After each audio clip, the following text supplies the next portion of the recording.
What if I told you that one of the smoothest scorers in NBA history, a man known for his calm, effortless style, secretly hated going up against certain players so much it changed the way he played? We're talking about Tracy McGrady, a two-time scoring champion, Hall of Famer, and one of the most gifted offensive weapons the league has ever seen. But behind that cool, almost emotionless exterior, T-Mac had rivals that brought out something different in him. From underrated sharpshooters who tormented him, to trash-talking legends who broke his rhythm, to even teammates who made his final years chaotic. To the basket, and McGrady is on fire. This is the untold story of the 6 players Tracy McGrady hated the most, and the real reasons behind each name will shock you, because some of these weren't just basketball beefs. They were battles of pride, ego, and legacy. And just when you think you've heard the worst one, it gets even deeper. At number 6, we start with a giant, literally, Shaquille O'Neal. Now, T-Mac and Shaq weren't enemies in the usual sense. They respected each other, but deep down, their relationship was built on resentment and what-ifs. It all started when McGrady said one line that would haunt him forever. "If I had Shaq, I'd have championships too." I don't win a championship? You don't think I could carry the Lakers to a championship? He didn't mean it as a shot. It was honest, raw, and simple. But once that quote hit the media, the NBA world spun it into chaos. Headlines screamed jealousy. Fans said McGrady was bitter that Kobe had what he didn't. Analysts said he was undermining Shaq's greatness. And suddenly, McGrady found himself in the middle of a storm he never wanted. But if you strip away the noise, he wasn't wrong. Because while Shaq was out in Los Angeles, collecting rings with Kobe Bryant and building one of the most dominant dynasties in history, T-Mac was in Orlando, alone. Night after night, he put on performances that didn't seem real. 40 points, 50 points, carrying an entire franchise on his back. No second star, no dominant big man, no one to ease the pressure. Just McGrady, the ball, and the weight of expectation crushing his shoulders. So when he said that line, it wasn't hate. It was truth laced with pain. A reminder that sometimes talent isn't enough when the situation is stacked against you. Shaq tried to play it cool. He even backed him up, saying T-Mac was a bad boy. T-Mac was a bad boy. But what about the two? That was Shaq's way of showing respect, acknowledging that McGrady's struggle wasn't about effort, it was about circumstance. But for T-Mac, those words probably stung even more, because it confirmed what he already knew, that everyone saw how good he was, yet somehow, he never got his fair shot. And here's where it gets deeper. McGrady didn't just envy Shaq's success, he envied what that success represented. Shaq had the perfect system, the perfect setup, the kind of dominance every superstar dreams of. And McGrady, despite all his skill, never had that luxury. He never had his Shaq. He never had that unstoppable force next to him. So while the world watched Kobe and Shaq lift trophies, T-Mac watched from afar, wondering how different things might have been if the cards were dealt differently. People forget, McGrady and Shaq were friends. They admired each other's games. But in the shadows of that respect lived frustration. The kind of frustration that doesn't show up in interviews, but lives in the back of a player's mind long after the cameras are off. What if that was me out there? What if I had that chance? What if my legacy looked different? For a man who believed he could be the best in the world, those questions never went away. He didn't hate Shaq the person. He hated the reality that someone else got to live the dream that should have been his. A dream he was good enough for, but never got to touch. And that's the kind of thing that doesn't fade. For Tracy McGrady, it burned forever. Sliding in at number 5, we've got the man every scorer in the 90s dreaded seeing on the schedule, Gary Payton. They called him the glove because once he latched onto you, he never let go. But what really made Gary Payton terrifying wasn't just his defense, it was his mouth.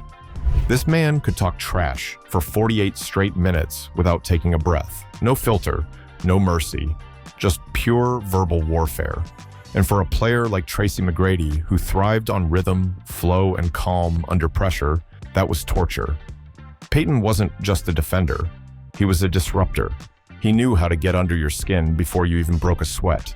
In interviews years later, T-Mac admitted it himself. Gary was one of the worst. He just never shut up. And he wasn't exaggerating. Payton would start the mind games early, before the game even started. One of his old teammates from Seattle once said that Peyton would look across the court at McGrady during warm-ups and start chirping, "You pretty boy, you don't like it rough. I'm gonna make you quit tonight." And he'd mean every word. Once the ball tipped, it only got worse.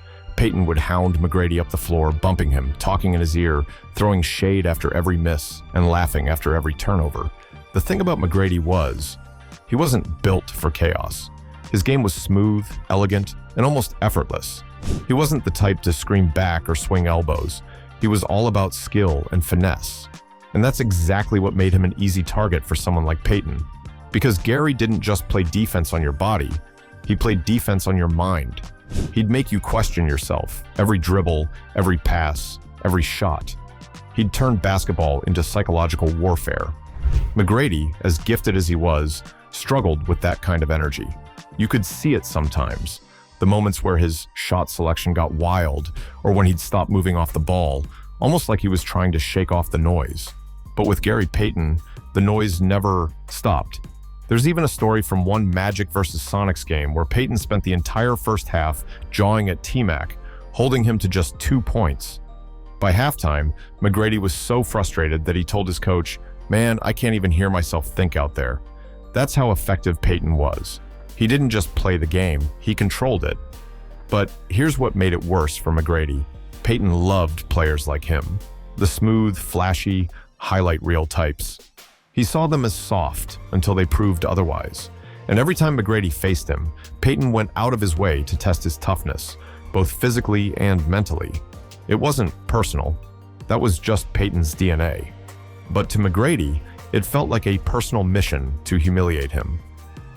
Years later, when both had retired, McGrady admitted he respected Gary, but back then, he hated him. Not because Peyton was dirty, but because he exposed a part of T-Mac's game he didn't like to face, that he could be rattled, that no matter how smooth his handle or perfect his jumper, someone like Gary Payton could make it all fall apart with just his voice. For a player who built his career on confidence and control, that was the ultimate insult. Gary Payton wasn't just an opponent.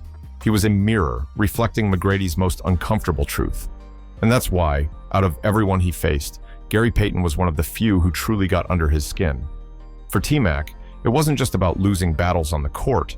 It was about losing his rhythm, his peace, and his pride, one insult at a time. At number 4, we go from rivals to teammates. Because sometimes, hate doesn't come from the other side of the court. It comes from your own bench. And for T-Mac, that man was Jeff Teague. It was 2011. McGrady wasn't the high-flying phenom anymore. No more 13 points in 33 seconds. No more poster dunks. He was older, slower, and trying to find his place in a league that had moved on. When he joined the Atlanta Hawks, he walked into a locker room full of energy and young egos, and that's where the tension sparked. Jeff Teague was the team's rising point guard, confident, athletic, and ready to prove he was the future. McGrady, he was the past, and he hated being treated like it. Teague later told the story on a podcast. "He cold, but he doesn't like me. I don't like him either." He cold, but he don't like me. I don't like him either. Apparently, the moment McGrady found out Teague was the starter, he scoffed, made a slick comment under his breath. And that was it. From that moment on, it was war. They clashed in practice. Teague would jab at him saying, "You ain't Kobe, you ain't Braun." And McGrady would fire back, "Who the fuck are you?" Oh, he ain't respect you. He was like, "Nigga, who the fuck are you?"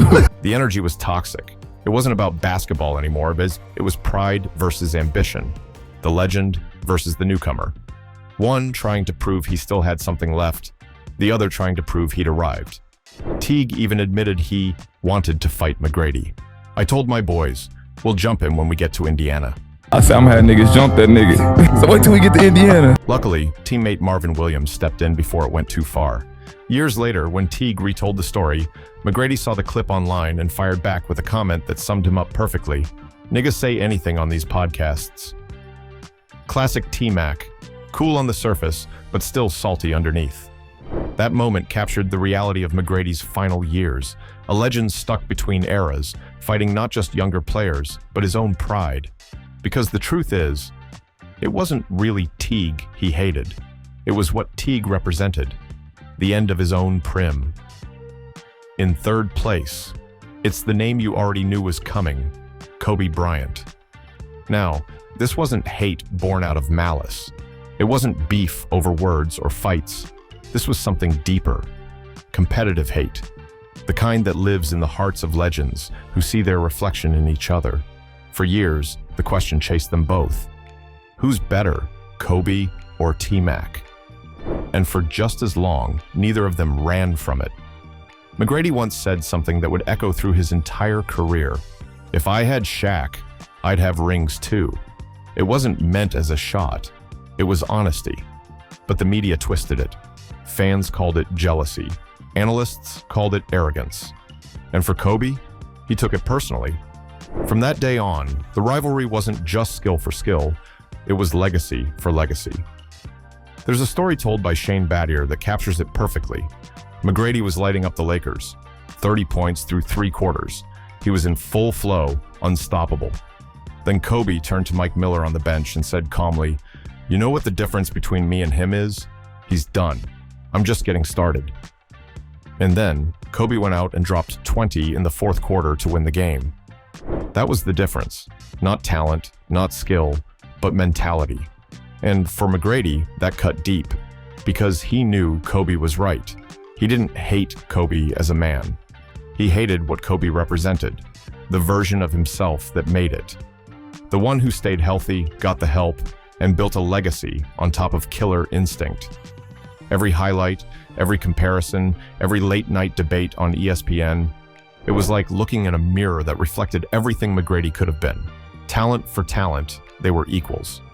But Kobe had the drive, the rings, and the killer instinct that turned potential into immortality. Green light and the killer mentality and killer instinct, And for T-Mac, that wasn't just rivalry, that was painful. In second place, we take it back to the early 2000s, before the fame, before the legend, before the injuries. There was a young, fearless Tracy McGrady and a veteran named Glenn Big Dog Robinson. It was the 2001 playoffs, Orlando Magic versus the Milwaukee Bucks. McGrady was just 21 years old, but already carrying the Magic on his back. Robinson, on the other hand, was the established all-star, the face of the Bucks. Confident, respected, and known for that Big Dog nickname. But that name didn't sit right with McGrady.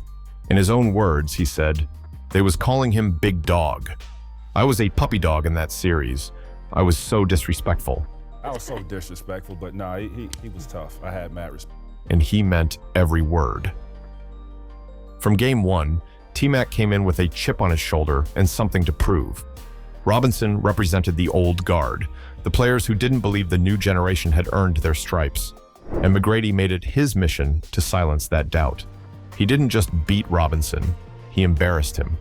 McGrady averaged 33 points per game that series, while Robinson barely managed 16.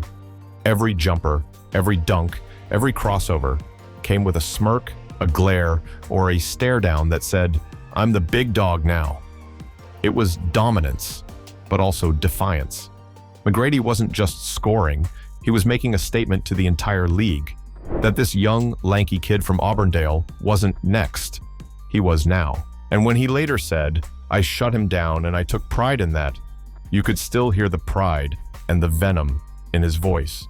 Because that series wasn't just about advancing in the playoffs. It was about respect. It was about a new star proving he belonged among the elite. And for McGrady, that performance wasn't just revenge on Robinson. It was his official announcement to the NBA that the era of Big Dog was over. And at the very top of the list, the one player Tracy McGrady openly admitted, flat out, that he hated guarding was Peja Stojakovic. Now, this might shock you, because Peja wasn't that kind of player. He wasn't loud, he wasn't cocky, he didn't flex or talk trash. There was no drama, no taunting, no wild celebrations. He just moved, constantly. And that's exactly why McGrady hated him. In an interview years later, T-Mac laughed and said, "Man, I hated guarding Peja. Oh man, he was unbelievable. Unfreaking believable." That's not fake humility. That's raw honesty from one of the greatest natural scorers in NBA history, a man who made defenders quit, admitting that someone made him miserable on defense. See, Peja Stojakovic wasn't your typical small forward. He didn't dribble much. He didn't. He just ran. He was always in motion. Curl cuts, off-ball screens, quick relocations to the corner. And before you even realized it, the ball was in his hands and swish. Another three. And if you blinked, it was already too late. For a player like McGrady, a rhythm scorer who thrived on pace, control, and timing, guarding Peja was chaos. There was no rhythm, no rest, no break between possessions. Every time T-Mac thought he could relax, Peja sprinted to another spot. It was like guarding a ghost that never got tired. Analysts back then used to joke that Peja was McGrady's anti-style. McGrady was smooth, explosive, and improvisational. Peja was mechanical, patient, and surgical. Where T-Mac danced with the ball, Peja just disappeared into screens and reappeared with points. And that's what frustrated McGrady most. You could jaw back and forth with a guy like Gary Payton. You could go to war with someone like Kobe. But Peja? You couldn't even get a reaction. He just kept scoring. Quietly. Efficiently. Like he didn't even notice you were there. It was a silent humiliation. Every time McGrady closed out late, Peja made him pay. Every time he tried to play the passing lane, Peja slipped behind him. And if you rewatch those early 2000s matchups, especially when Orlando faced Sacramento, you can see the exhaustion on McGrady's face. By the third quarter, his hands were on his knees, breathing heavily, while Peja still looked fresh, still moving, still finding open looks. That kind of opponent eats at a competitor's pride. McGrady was used to dominating people, breaking them down, taking their will, making them look foolish. But with Peja, it was the opposite. McGrady couldn't even get inside his head, because Peja didn't have one. Not when it came to emotions on the court. He was ice cold. And maybe that's why years later, T-Mac still remembered him so vividly. He didn't talk about any other player. He mentioned Peja Stojakovic, the silent assassin. Because sometimes, the player you hate the most isn't the one who talks trash, fouls you hard, or mocks you. It's the one who makes you feel helpless, over and over again, without saying a single word. That was Peja. And for Tracy McGrady, that was torture. Looking back, every name on this list tells a story, not just about rivalries, but about Tracy McGrady himself. Peja frustrated his rhythm. Glenn Robinson challenged his pride. Kobe haunted his legacy. Jeff Teague bruised his ego. Gary Payton broke his focus. Shaq reminded him of what he never had. And maybe that's why fans loved him so much, because T-Mac's hate wasn't toxic. It was human. It was the fire that made him great and the pain that kept him from going even further. In the end, every player he hated helped define the legend he became. Which one surprised you the most? Drop your pick below, and let's settle this like real hoop fans.